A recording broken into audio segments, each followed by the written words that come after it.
Hello, and welcome to another episode of the Studio 78 podcast. I am your host, Nache from NacheSnow.com. Welcome, my friends. Welcome to season 11. Oh my goodness, I have done so much on the break, but of course, you guys know Nache, who will be back. Nache and I will do kind of a catch-up episode just to let you guys know what we've been up to. Thanks to everyone who left a question on SpeakPipe. I'm actively working to answer the 2 questions that I received. Remember, if you have a question or just want to say hi, head on over to NacheSnow.com and click the little microphone that says SpeakPipe. You can find it on any of the show note pages and leave me a message. Please don't be shy, my friends. And you can find all the show notes over at NacheSnow.com/169 for this episode. Okay, so this season, I have so many creative women to introduce you guys to. And plus, I have a lot of episodes that I want to create just with Nache or on my own, just to talk to you guys about staying motivated, staying productive, manifesting what you need, because I just feel like now more than ever, women need these tools in order to get where they need to be. So I look forward to talking to you guys more on what you can do to make time for your passion. So stay tuned on that, along with, of course, multiple guests that will help you get there. Because the women I've talked to so far, of course, have lots of knowledge to share, to things that didn't work, to tips that will help you catapult to that next level. But anywho, you guys know the drill. If you love this episode, if you love the podcast, if you have not already, please head on over to Apple Podcasts or Spotify and please rate me 5 stars. If you're listening to this on YouTube, please give me a thumbs up. And wherever you're listening, please hit that subscribe button. And always remember, my friends, sharing is caring. So if you think this episode would be useful to someone, please share it. That's how the podcast gets discovered. Okay, so who do we have today? We have Elizabeth Gay from Ìpàdé. She is so amazing. She's here in the DC area with me. She created a co-working space a little over a year ago, and the co-working space essentially just became an event space. It grew. She just moved into a larger space just to accommodate the growing needs of the business. I mean, wow. I have loved seeing her journey.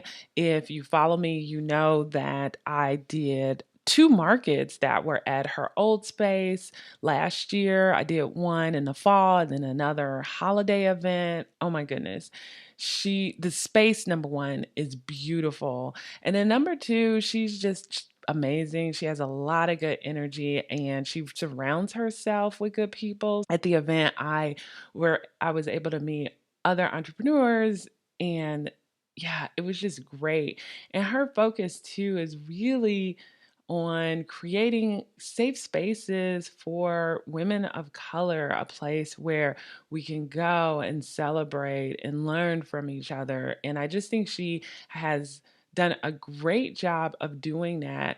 And when you hear her background and the things that she has created, you will understand where her passion for this has come from. So, whoever you are, you will be inspired by her story and want to cheer her on. And I also hope that it gives you that fire that you need in order to do that thing that you've been wanting to do. Okay, my friends, without further ado, Miss Elizabeth Gay. Hello, Elizabeth. Welcome to the podcast. Hi, thanks for having me. I am really excited to have you on. Just looking at your Instagram, you have So many things in a hopper, which we will get to. Before we get into Ìpàdé, and I said that right, right? Ìpàdé? Yes. Yep. Yay!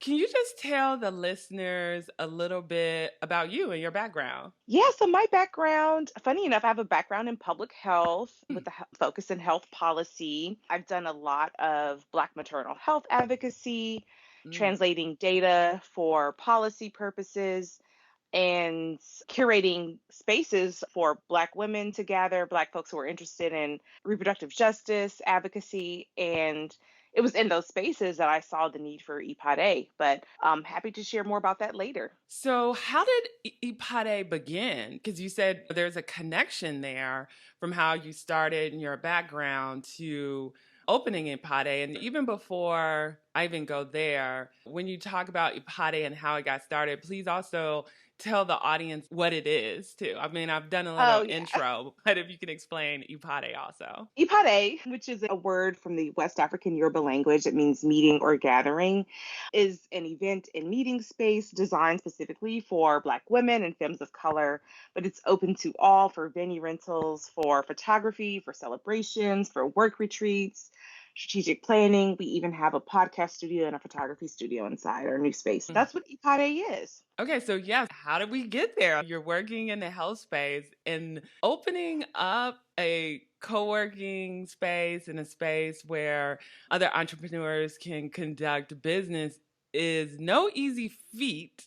So I would Right. love to hear what sparked the idea and the Mhm. journey to actually securing a place and like really making it happen. So there's a few threads that came together to create Ipade, and I think that's one of the things that I've realized about life is all my past experiences have prepared me and informed me for where I am now.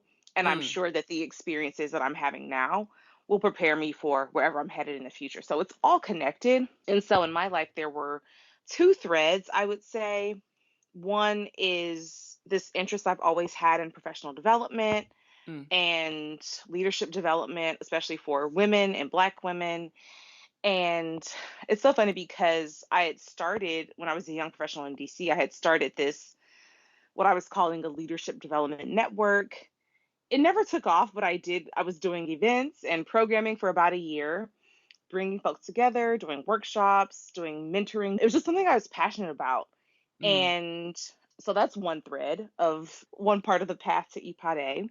The second is the organizing and gathering that I was doing of Black maternal health advocacy professionals as part of the Black Mamas Matter Alliance. So I'm a co founder of Black Mamas Matter Alliance. Mm. And when we would gather folks, it was clear that people were excited and thrilled and very much needed that space that we were creating where they could let their guard down, where they could speak frankly and honestly, where we could problem solve together.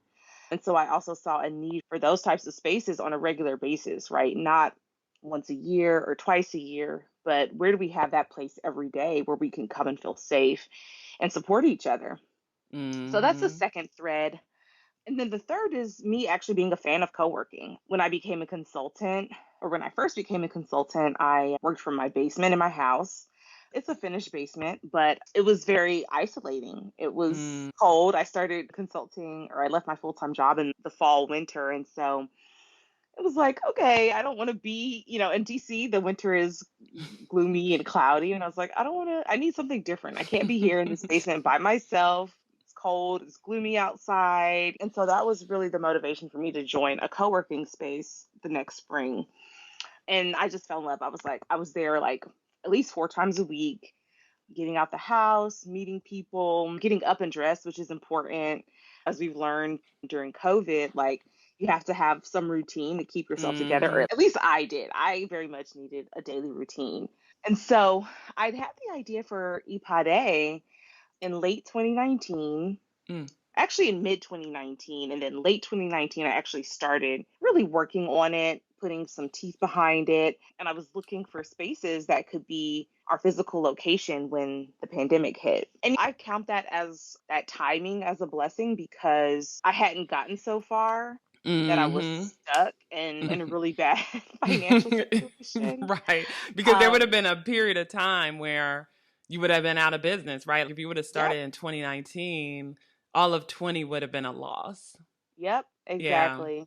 Mm-hmm. So the timing was working in my favor. It also gave me the time and space to think a little bit more about the business model, the business plan for the market to actually become something that would work in my favor, and or real estate market rather to be specific. Real estate is really important when it comes to co-working, and yeah, I did a lot of planning, a lot of researching, developing as an entrepreneur during that time. And then in Mm-hmm. 2021, started bringing people together in person at pop-ups, and in 22 we opened our first space.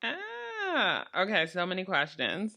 So, first question, really unrelated to Ipade. You had mentioned like you were working from home. So, were you working for a corporation and then you moved into consulting, working for yourself, which then shifted into Ipade, and maybe you're still doing that in conjunction with consulting. Is Mhm. that correct? Yeah, so I'm one of those people that I generally have 2 or 3 jobs or projects at any given time. Mm-hmm. So I was working at a global health nonprofit while I was doing Black Mamas Matter Alliance, and also starting to do consulting at that time. So these things were happening at the same time. And then I left the nonprofit to focus on consulting, and I was doing consulting in Black Mamas Matter for a while, and then it became consulting and building Ipade. And it sounds, and please correct me if I'm wrong, because I know like some of the listeners out there have business ideas and they're trying to figure out at what juncture should maybe they quit their job or Mhm. actually open what have you. But it sounds like for you, before each pivotal moment, you kind of test things out a little bit. Were you doing like the Mm, consulting a little bit on the side before you went to full-time consulting, and then you yes. tested at pop-up events before officially doing co-working space? It seems like you were very strategic about it, but yeah, definitely let me know if that's not the Yeah, case. no, it is. And that's a great, I had never really thought of it that way. I was just doing what I felt was right, but that's absolutely correct. Testing and starting something before you completely dive in is absolutely necessary. Testing consulting while I had a full-time job was critical because I wouldn't have had the confidence necessarily to go out and just start consulting on my own without having tested and proved that it was something that I enjoyed doing, that people wanted, that I could get paid for, and that Mm-hmm. could sustain my life, right? We do work to get paid and to keep a roof over our head and to also enjoy life in some ways, contribute to society. And so you have to keep all those things in mind when you're starting a new project or a new business. And the best way to know that is to try it out for a little while. I love that. And another thing that I sometimes talk to people about that they struggle with is figuring out what to charge people and being confident in the prices that you Mm, offer. And I would imagine for consulting, and then even figuring out, which we could talk about definitely more, what to charge for Ipade, like when people rent a room and what have you. mhm. How did you navigate that? Because I've talked to a lot of people that struggle with it a little bit, like charging what they're worth. It is a struggle to know. Again, the best thing you can do is research, and this would be like not only Google searching, but talking to your friends who are consultants, Mhm. other consultants, having really honest conversations about what they're charging. So I was fortunate that I was connected to a lot of people who had already been consulting. And I think that's also a piece of what gave me the confidence, is seeing other people around me doing it and building their lives around it and it working for them. That was also like, oh, I can do this too. Like this person I know, they're doing it. I can absolutely do it. And fortunately, people were willing to share the information. They were really transparent about how much they were charging certain organizations or how much certain organizations were willing to pay them. And Mhm. I also had moments where my clients offered to pay me more than I was going to ask. And it was like, oh, Mm. Mhm. that being a light bulb moment of, okay, there are resources out there. And if people value your work, they're going to be willing to pay you for it Mm. abundantly, giving you more than what you were expecting. I think that answers the first part of your question. I always tell people you have to rip the Band-Aid off and it might feel a little funny when you Mhm. charge. I remember I used to do websites, and when you send someone your quote and you're like, this is going to be 5 grand, right? You're like, gulp, send. Mhm. But the thing about it is like, you have to value your time. So even if you have like butterflies in your stomach or nervous about if they're going to think it costs too much, I think it's Mhm. just the more you do it, the easier it gets. And then over time, you learn like your time is valuable. Yep. And the funny thing, so you mentioned 5,000 for a website, right? There's such a large range for websites. Then you find out later, okay, people have charged 10,000 for a website, or these fancy 20K for firms a website. 20, yeah. So it's okay, just set your price with what you need and what you think is fair and what your time is worth. And then let the client decide if that's what they want to pay. And Right, it's because okay. like It's okay it's if they don't okay. choose. Yeah. And the thing I think sometimes people don't realize too, because yeah, people charge 20, 30K. I mean, there's so many variables, but Mhm. it's as you build up skills over time too, they're paying for your expertise. So you have to value that expertise Mhm. also. Yep. Absolutely. Okay, so another question that sometimes I get from people, like you were saying, when you started thinking about Pade in 2019, you Mhm. put together or start like drafting a business plan. And so some people are like, do you really need a business plan? Can I just go without a plan and just scratch some ideas on the paper? So curious for you, that planning, how did it help you? Did it help you execute your idea or secure funding? Did you Mhm. find it valuable? How did you use that plan? That is a great question. You absolutely need a plan, even if that's not how your brain works, because people learn and process differently and take action differently. Mm, Just sketching, jotting some notes works for a lot of people, but the way our society is set up is that you actually need to be able to show your idea to others who don't think the same way that you do. So mm-hmm. that's even a motivation to do the whole business plan, right? Because it is necessary for grant funding, for if you wanted, I did crowdfunding, and so it was helpful to have that business plan sketched out so that I could then explain via on my crowdfunding page what I was going to do, using that language to then create other pieces of content. So it is a great starting point to have a business plan. I think it's absolutely necessary, but I also think it's flexible. It changes over time, right? Nothing is going to go according to plan. Even despite if the pandemic had not happened, I still would have had to modify my business plan and to change my approach in some ways after I got started and figured out what worked in real time and what didn't work in real time.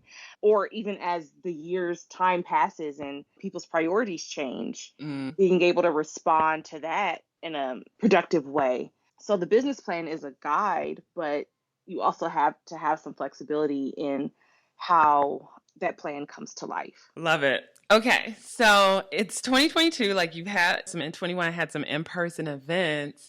Hmm. So how did it come together? I know you mentioned crowdfunding.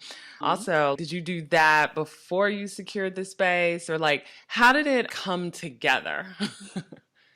Yeah, I did start crowdfunding before I secured the space because I started crowdfunding in late 2020. Because I Mm, was doing programming virtually. I was doing like these virtual events, virtual gatherings, mm, and workshops. And so I had something. And at that time, the crowdfunding was a way to test and prove the concept in a different way. Would people support me with this idea? Would mm, people support the idea in general? mm, It was also a way to start marketing and tell people, hey, this is coming. I know we're in the middle of a pandemic. We don't know what the future holds, but I'm committed to it, right? I was committed to it. Whatever happened, we were going to have a safe gathering space, whether that continued to be virtual or whether it be in person. And mm-hmm, so for either, funds were needed. And so I did start crowdfunding late 2020, and that carried into 2021. So yes, that happened before the space. And then after the crowdfunding, that was when I started testing. All right, we're moving not out of the pandemic, but vaccines were becoming available at that time. So I was like, okay, mm-hmm, let's see if people are ready to get back in person. And there mm-hmm, were a lot of mm-hmm. people who were. There were a lot of people who were, and there were many who were still very hesitant, still very COVID aware. And, but I wouldn't have known that unless I tried. I wouldn't have known that Mhm. unless I just was like, okay, I'm gonna make this investment. I'm gonna set it up and see what comes of it. Those pop ups were great for spreading the word, for getting the idea out there and seeing how people responded and giving me the information that I needed to then be able to say, okay, I'm ready to move forward. Let's look for Um, a space. yes, Yeah. started looking for a space again.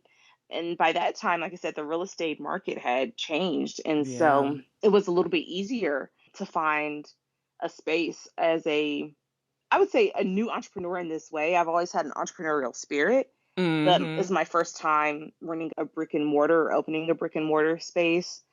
And so there were just a lot of things that came together in the moment.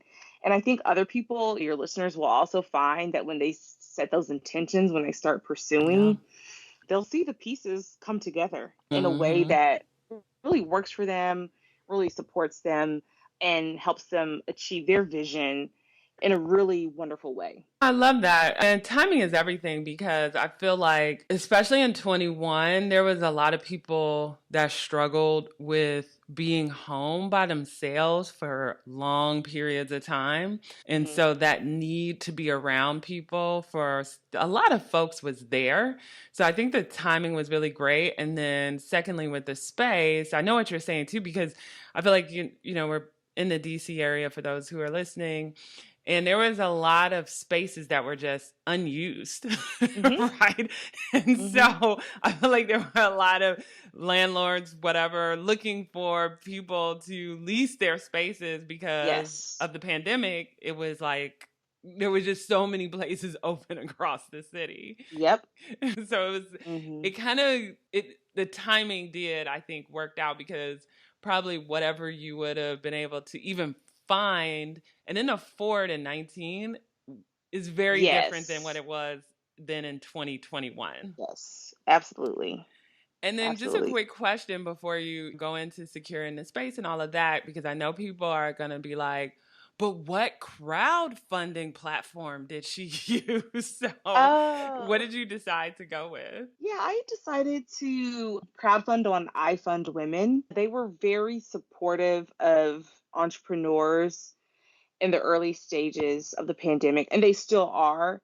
And I just happened to find them at the right time. I think I was doing some research on crowdfunding, and I came across them, and they were offering coaching calls and workshops beyond crowdfunding. And it was just an amazing experience to get that kind of training and coaching and support during the Hmm. pandemic around business plans, around social media, pitching, all kinds of things related to entrepreneurship. And so their platform just seemed ideal for me at the time to be able to crowdfund on as well. I'll make sure I add that to the show notes.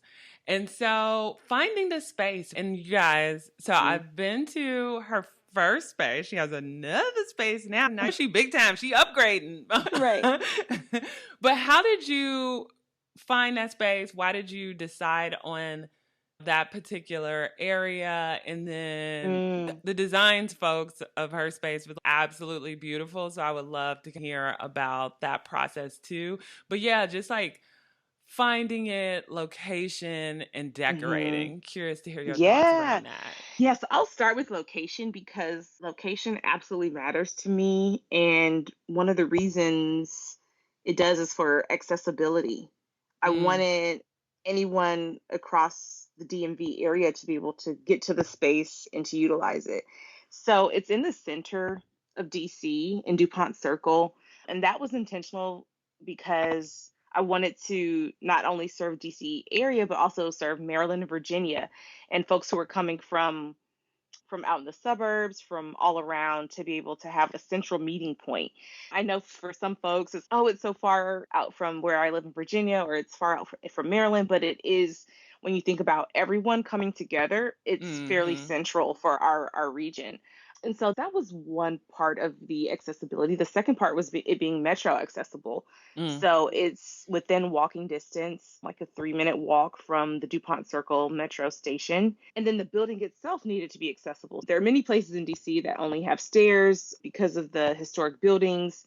There are some laws in place that it's okay for them to not be ADA accessible. And so it was important to me that the building be as physically accessible as possible for people with different ways of moving around. So you saw our first location, it did have an elevator, and that was like a requirement because of there were a few stairs coming in, but I was like, okay, we can manage those stairs, but then it would have to have an elevator to get us up to the floor that we were on. So that was part of the location requirements, was not only where it was in the city, that it be metro accessible, that it also be physically accessible to people with different needs. Mm. And then that it have some open space and some offices. And so this space, our first space, just really turned out to be the most ideal space at that time. It was beautiful without even all the decor, in a what I would call a historic building, one of these older buildings that has really great character.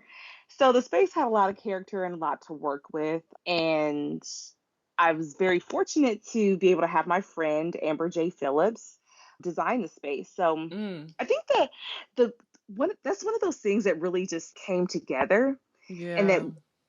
so it was like 2017, 2018 that, or no, maybe 20, more so 2018, that I had a conversation with Amber and we were just chatting as friends. And that, she shared with me that she was interested in doing more design work, like interior Mm. design. Mm-hmm. And so I basically kept that in my back pocket the entire pandemic. And if she had never told me that or never spoken that aloud, I would not have known. And I wouldn't, Putting that's it out this in the collaboration. universe. Yep. Yeah. If she hadn't done that, this collaboration would never have happened. And so when I secured the space, or when I was like thinking that we were getting close to signing paperwork and that kind of thing, I reached out to her and I said, "Hey, looks like this is about to happen. Are you still interested? Do you still want to do it? Are you still interested in design?" And she was like, "Yes, absolutely." And yeah, it was, I think, her first time designing a public space, my first time putting a public space together. And so the way Mm-hmm. that we did it was very, I would say, non-traditional. But Mm. I think that's a lot of the ways like Black women and the Black community actually works, is like us creating something new and special together, even if that's you're Mm-hmm. creating a new process on how we work. Yes. Amber and I started with a vision board, and it was really wild to see that vision board come to life. There weren't any fancy like architectural write ups or designs and things like that.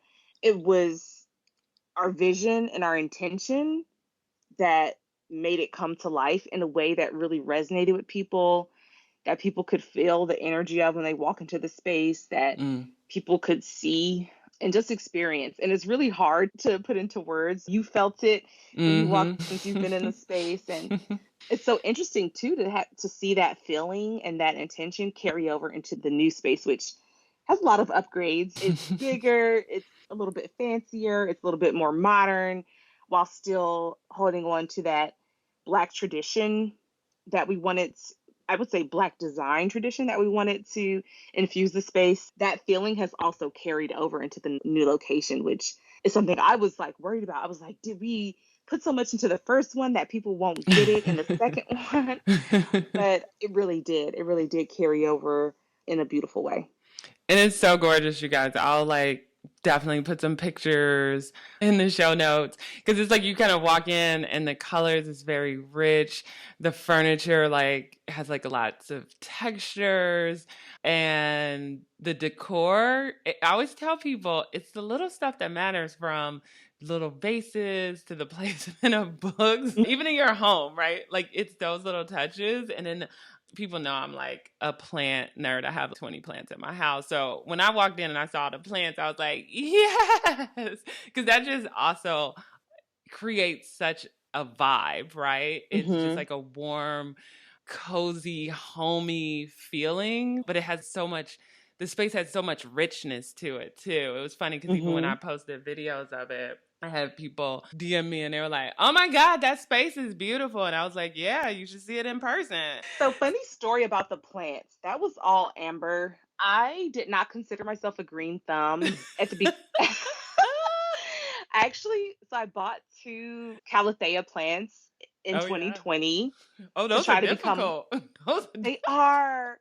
One of them did really well, and I had to find it a new home because my cat kept trying to destroy it and eat it and make Oh. herself sick. I'm like, why would you do that if it makes you sick? So I had to give that one away. It was very well taken care of. And then the other one I accidentally killed. So I've become a plant mom throughout the course of opening the space because we put all these tropical plants in there, which also those plants are connected to the African continent, to Yeah. the Asian continent, to Yeah. South America.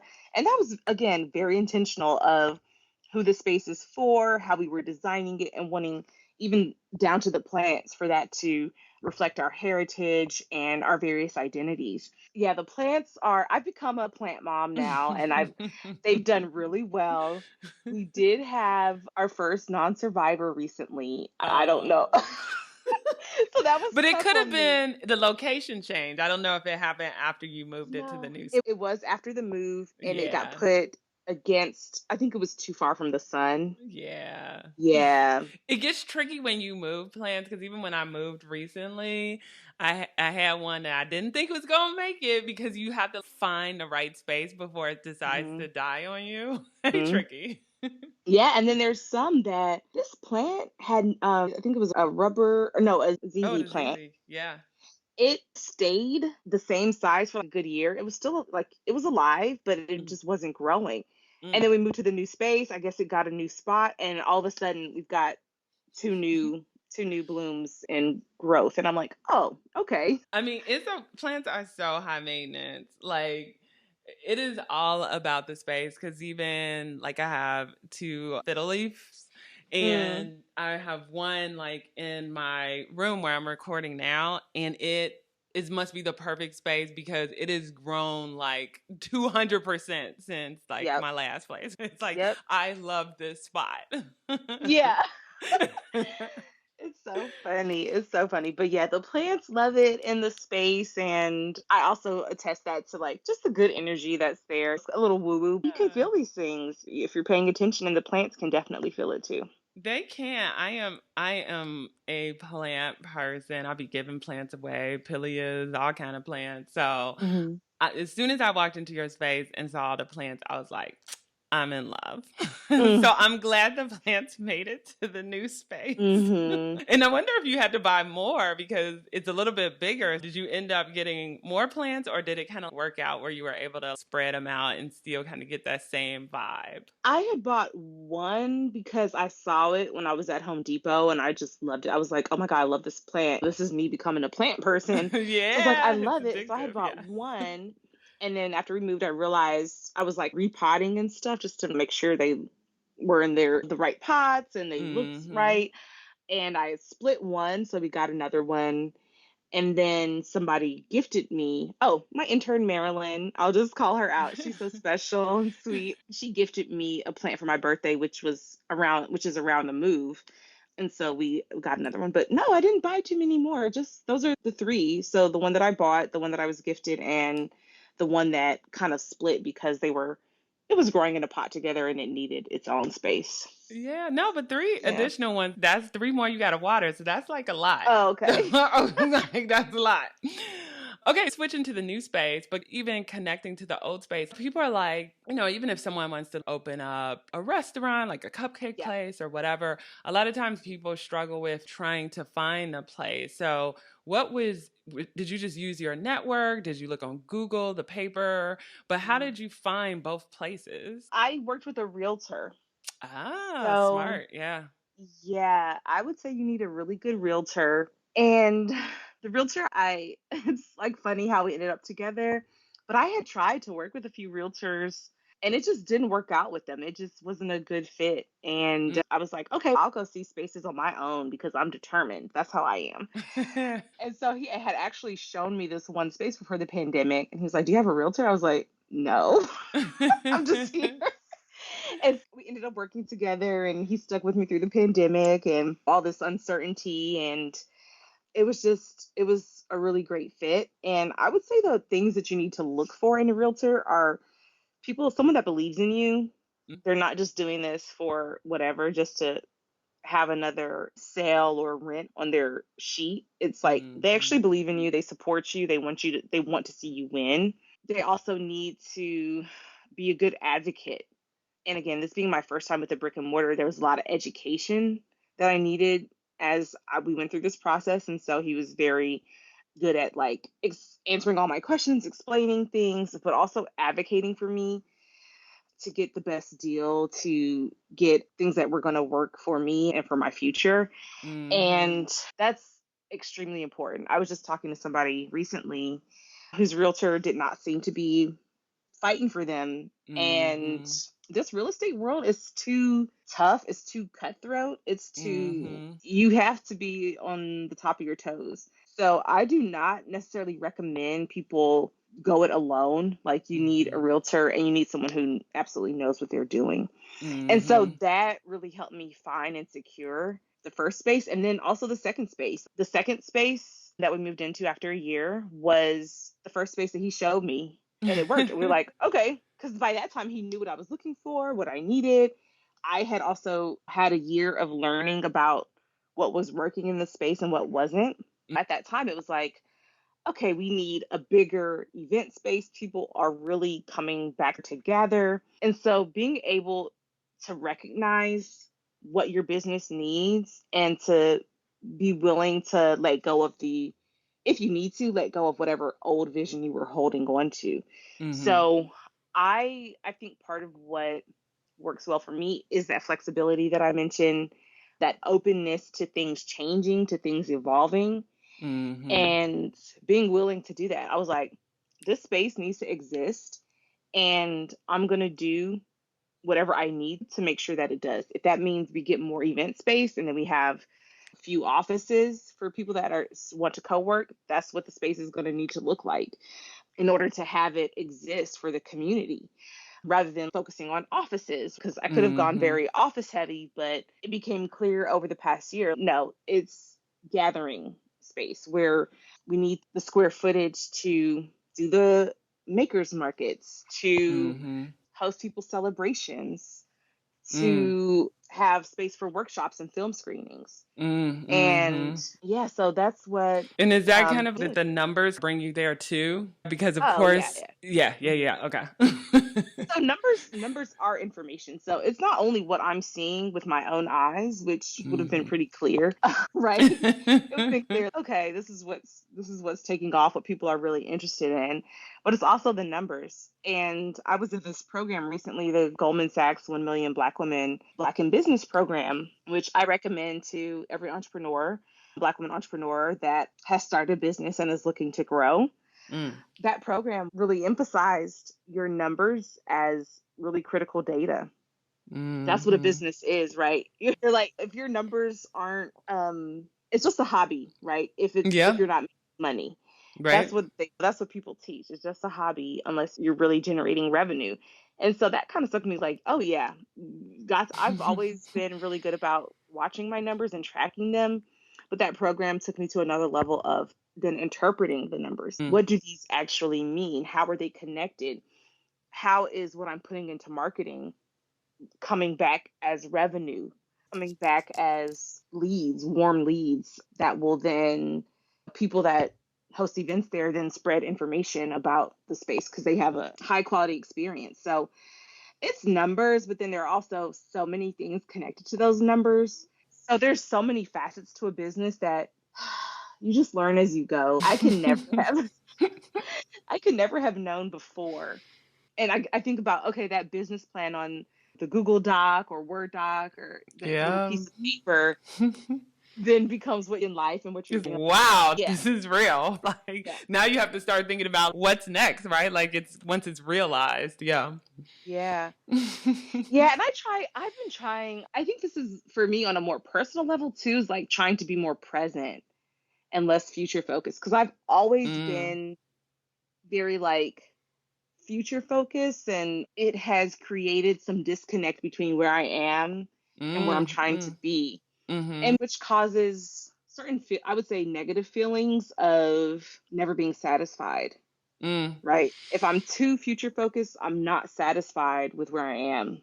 Mm-hmm. There's like a And delicate balance, right? mhm, Because yeah, if you're always like chasing that next goal, you're never appreciating like accomplishing the actual goals you yes, you set out for. So it yes. can have a very, I agree, negative impact. Yeah. Yeah, so I've been, people will ask what's next with for Ìpàdé, and I'm like, I'm living in the Ìpàdé that exists right now because it's so beautiful, it's so wonderful, and there's so much more that we can do with where we are and the community that we've built. And Mm-hmm. I'm living in the richness that is Ìpàdé, and the future will let itself be known in due time. Yeah. And then where is the new location? So we are literally around the corner from where we were, still in DuPont Circle. Now maybe a 2-minute walk from the metro instead of a 3-minute walk. It's at 20th and S Streets, and it's just a really great space. So you walk up a few steps, and you're in the venue. So no more of the elevator, which it was cute, but it was a bit of a headache, the elevator, because it was a vintage style. And then we also have an accessible entrance. Oh, So it's that just, yeah. yep, yep, definitely. Oh yeah, Yeah. my values did not change. If anything, we're just in a better position to get people into the space a little bit more, a little bit easier. I cannot wait to check it out. Yeah, yes, I can't wait to have you there. It's so beautiful. And then people come in and they're like, "Oh, I like the old space, but this space, I love this space too." I'm like, "Yeah, it's bigger, it's better, it's more beautiful." They're like, "Oh, but I really like the first one." And I understand. I did the first one a lot too. It was amazing in its own right, but this one is just a little bit, for me, a little Gives bit you, better. yeah, Hmm. more room to do the events, like especially if that you're gonna increase the number of events, right? You need that space because some people like having very large events, Oh and if you yeah. have space, it kind of limits the type of Yes. events that you can Yep. have and host. And so we've expanded our programming. For example, we're now doing regular yoga with the Calm Cool Collective. So Sunday Very cool. mornings, yeah, we're doing yoga and different wellness events. And I'm sure there are more things to come. Oh my God, I love this. Okay, so before I get to the wrap up questions, just curious because you did mention like you had an intern. So I know people are asking, thinking, or wanting to ask is, oh my God, is she doing this all by herself? So curious, is it like you and the intern, or have you had to hire other people, contractors, or what have you to help? As much as we try, we can never do anything by ourselves. There's always somebody helping. And I just want to be honest about that. Yes. So yeah, I'm the sole founder. I'm in charge of pretty much everything. Everything comes back to me. And so that is a bit of a responsibility, but the blessing is that there are people that are out there that can help you. So I have worked with contractors on marketing, financial planning, design, as I mentioned, Amber, even like rebranding. Oh yeah, my branding package, then rebranding some of the language. And then my intern who's there is like day to day support. And then now I'm looking for an events associate because I'm realizing like, hey, as much as I want to be, I am not superwoman. I'm trying not to be one of those like strong black women. I have to do everything, right? That's not what I want Mm-hmm. my life to be. And so for my life to look the way that I want it to be, for me to have the energy that I want to have to pour back into the business, I need help. So I need someone on site to help with those events Mm-hmm. because it's been me and Marilyn working on events. As people who've been to the space will see, like they always see us. I'm usually there, but I do need to rest. I do need to rest sometimes. And so I'm looking for some part time support, hourly support with events in particular, because those take a lot of energy. And we put a lot into it because we want our customers to be satisfied, to be happy, to have a good experience. And so I put that level of energy into every event that comes into the space. And I'm looking for support from someone that is going to put the same level of focus on quality and details that I would myself. But yeah, Mm-hmm. everything, even if it's short-term support, you have to have people coming in and help you. There's nothing you can do alone. Imagine I could not have crowdfunding wouldn't have worked if I didn't tap into my network and look for Yeah. support. I love, and then there's a good number of listeners that are in the DMV area. And for those that are listening, that's DC, Maryland, and Virginia, known as the DMV, or people who like might be in Florida or whatever that sometimes throw events in DC. Mm-hmm. And you mentioned like the yoga, and of course, I know about the market. And what other type of events? Like if I'm thinking about an event, but I wonder if I could have it at that space. I was just curious if you could just give them some ideas of like the types of events that happen there. So if, Oh they're thinking yeah. about throwing something, they could see themselves in that space. Yeah, we've seen all types of things. And some of the things that are coming up are really good examples. Birthday parties, baby showers. Kua is coming back for their pop-up. So someone who did a pop-up last summer, they're coming back to the new space for a pop-up shop. So it's basically all of her items will be on sale rather than the market where we bring we bring various vendors together. She's doing her own market at the space. We could do a lot of photo shoots and filming. We have some documentary filming that comes through. We get music video shoots coming through. We've done an art event, an art exhibit, and I think this new space is even better suited to like gallery exhibits if people want to do that as well. So anything you can think of, we can pretty much do in the space. Love it. Okay, you hear it, people. And I know even there's a couple people rolling their eyes at me right now because they've been bugging me about putting together an in-person event. Oh, yeah, you should definitely make it happen. So stay tuned, people. Stay tuned. Okay, but a couple of wrap-up questions. How do you stay organized? Any tools, software, techniques that you would recommend to the listeners? It's so funny. So we've consulted on this. When I realized, I was like, I need to get my life together because whatever organization, I was like, oh, Nache might know. I was like, yeah, let me reach out. So we've done our check-in on that. Yes. And for me, it's really calendaring. And I realized too, I have to calendar quickly as soon as something comes in. So Yes. I'm a person, I check my email constantly. Like I have zero unread messages at any time. And I know that is like, people are like, what? And I'm like, I just can't stand seeing 500 messages or even people have 500 unread messages. I'm like, no, everything gets read. And so because of that, it either gets read or deleted. Mm-hmm. And when I read something, if there's something I need to do with it or a time I need to just make sure I bookmark, I have to do it immediately. Yes. Otherwise, it'll get lost or forgotten in the shuffle. So I have to regularly, pretty much daily, I'm checking my calendar. I'm going in and making sure it's updated because that's like my guide for the day, what I need to do, where I need to be. And then I think you introduced me to ClickUp as far as being able to have like tracking the big picture items. Mm-hmm. I know some people use that for like note taking and things. I'm not at that level where I take notes in it, but it does hold like the big picture of these are the different projects I have going, and these are some of the things that I need to keep at the top of mind. I'm also old school in that I have notebooks that I write in. So I Yeah. usually take notes by hand and then do the big tracking, the calendaring in Google or in ClickUp. Yeah, those are the systems that I have in place. I'm sure there are more as I expand I'll need to get into, for example, with hiring more people. I'm Mm-hmm. also thinking about, all right, I'm going to need a new system for that. SOPs and stuff like that. Yeah. Yeah, making sure everyone gets paid on Or, time. oh, yeah, in that part Yeah, too. Yeah. tracking hours. There are going to be some more things to add, but the great thing is that there's a variety of technologies and programs that will match people's needs, match how their brain works. Again, people processing information differently.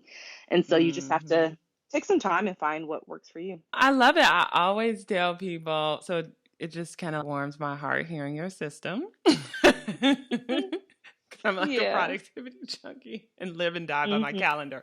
I'm like, Siri, remind me on Saturday to blase Skippy. I got reminders that ping me 30 minutes before meetings or podcast interviews Hmm. because it keeps you straight. Like it's like your own personal like digital assistant.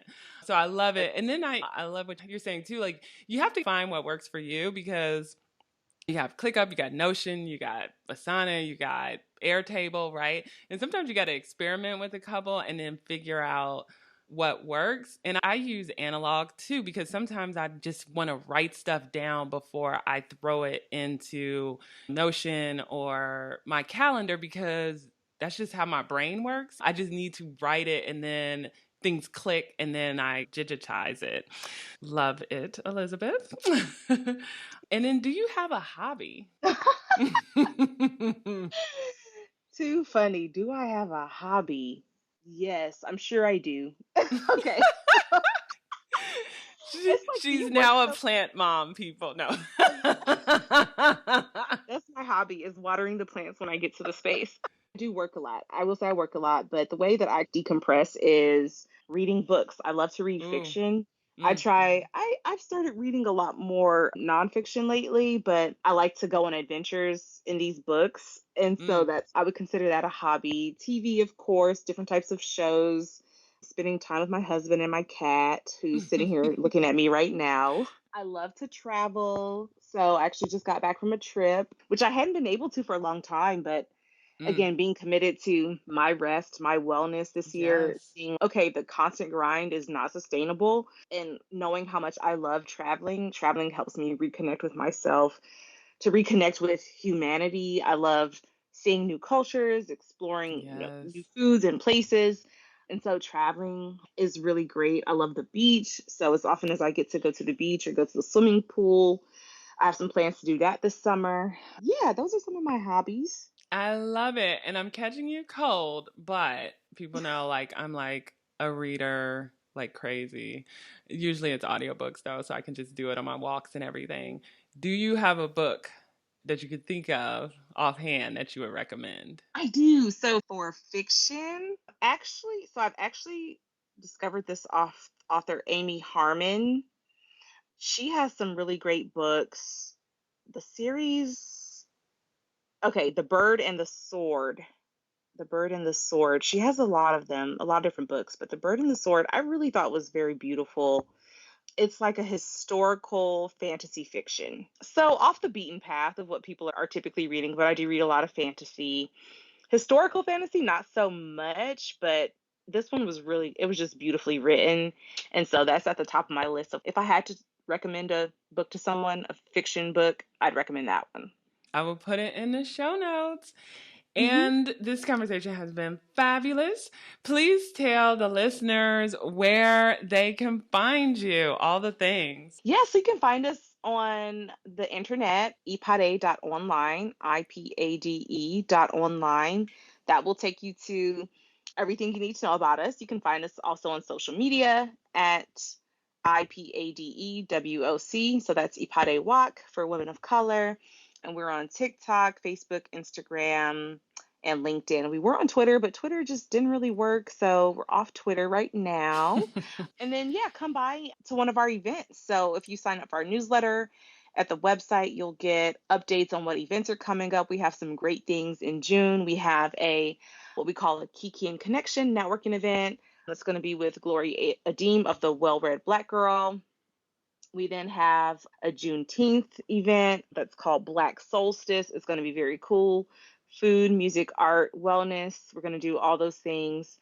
And then later in June, we have some other amazing things coming up. We're actually doing, at the end of the month, a Pride celebration. So that'll be a film screening on the life of Marsha P. Johnson. And so I'm really excited for that event, to see the film and then to have a discussion. So a lot of things in June, and I'm certain there will be a lot more in July as well. Yay! Elizabeth, thank you for sharing your story, your journey, like all the things that you've learned along the way. Really enjoyed this conversation. Yes, thank you so much. Thanks for having me. And I hope listeners will stay in touch. Feel free to reach out. And thank you for such a rich conversation. Okay, so what did I tell you guys? Great, right? I know towards the end there, she talked about how she worked with me just to figure out like how to get organized. And if you follow me for a while, sometimes I've on and off with consulting, but if you ever want to work with me, just hit me up, hello@nachesnow.com. I will provide you my hourly rate. And then also just figure out what your requirements are to make sure that I can assist you with figuring out how to be more productive and creating your own system. I love, love, love doing that for people. I think I haven't put it on my website yet, only because I just want to make sure that I just still have space for all the other things. So I intermittently provide these services, but feel free at any time to hit me up and I will definitely give you the rates for that. But yeah, what did you guys think? Oh my goodness, like all the things that she has done. I mean, her just passion for uplifting women and in particular Black women and the work that she has done through the years. I mean, go ahead, Elizabeth. We are cheering you on. We are here to support you, just like you have supported all the women you have within the community and beyond. And I also, too, hope you guys got some really good practical advice for just things to help you start that business, from creating a business plan to considering crowdfunding to using your network and remembering when someone says they're looking to do something because maybe you can connect with them later on. Oh my goodness, she dropped so many different gems. So I hope that you guys took some notes and that it will help you on your journey. All right, my friends, I'm back and I will be back next week, my loves, with another episode. Until then, please share this episode with someone you think would benefit from it. Also, please head on over to Apple Podcasts if you're on there and rate me 5 stars, or if you're on Spotify, please rate me 5 stars. If you're on YouTube, please give me a thumbs up. And of course, wherever you're listening, please subscribe, subscribe, subscribe. Take care. Have a wonderful week.